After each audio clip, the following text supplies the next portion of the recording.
Yeah, it was 1968, and I was traveling to Dahomey, West Africa, to make a documentary, Children of the World. We planned to film in Gonvier, which was a village of 22,000 people, living in tiny homes built on stilts in this large lake.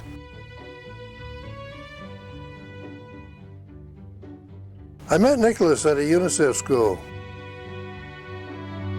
It was the only school in Gonvier.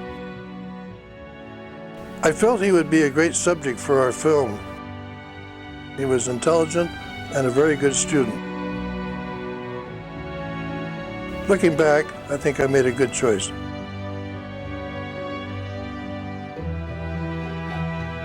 Life was far from easy for Nicholas.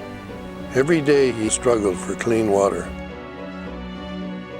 I spent 10 days with Nicholas, and despite all of this, he still had hope. I could see Nicholas wanted to be something more. He wanted to learn, and UNICEF helped him do that.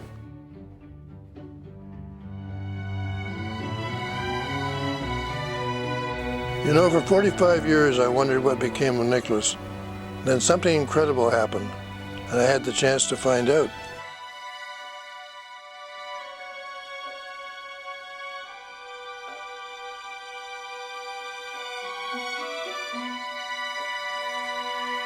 It was better than anything I could have imagined. With his hard work and the help of UNICEF, his dream came true.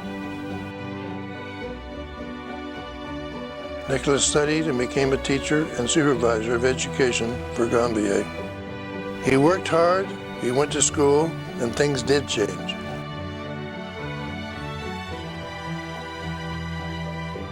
Nicholas is proof that we should never give up on any child anywhere in the world.